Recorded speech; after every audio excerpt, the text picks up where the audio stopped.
Hi mga mi, nagpasama pala ako kay partner na pumunta sa 7-Eleven para mag-withdraw kasi wala na talaga tayong cash para pang mini grocery. Yun lang yung ATM machine na pinakamalapit sa amin para makapag-withdraw tayo. By the way, dala-dala ko pala yung Korean coin purse natin na binili ko lang din dito sa TikTok. Napakaganda kasi niyan. Bukod sa maliit lang siya and pwede siyang isabit sa wrist natin is meron na siya lagayan ng mga ATM, ng pera and ng mga coins. At maganda din yung materials na ginamit. Tapos na nga tayo mag-withdraw. Ayan siya mga sis. If-flex ko lang kung ano yung itsura niya sa loob. Once na ginamit mo, once na bumili ka, may iba't ibang color na rin yan. Leather type yung klase ng kanyang materials. Nandiyan na yung lagayan ng barya natin, ng lagayan ng ATMs natin, kung marami kang cards. And sa cash natin, meron ding lagayan dyan mga mi. Detachable nga pala yan, hindi ko na lang napakita sa video. And mga mi, tapos na kami mag-withdraw, pupunta naman kami sa Dali. Kasi yun yung pinakamura na binibilihan namin ng grocery. And since limited lang yung budget, onti lang din talaga yung mabibili natin. More on sa pancit canton, delata at gatas.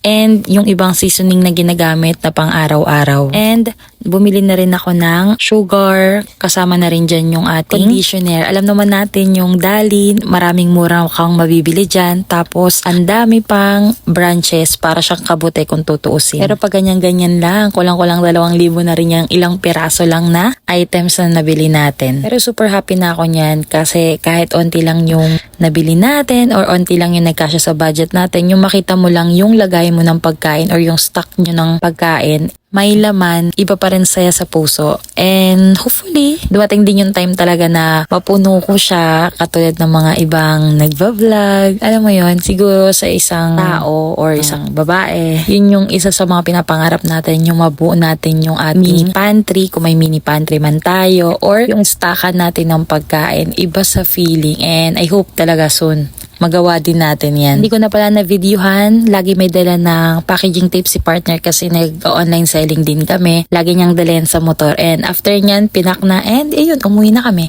Yun lang. Oops, bago ko makalimutan, lalagay ko na lang din yung link sa ating yellow basket para dun sa ating Korean coin purse. Check out na! Bye!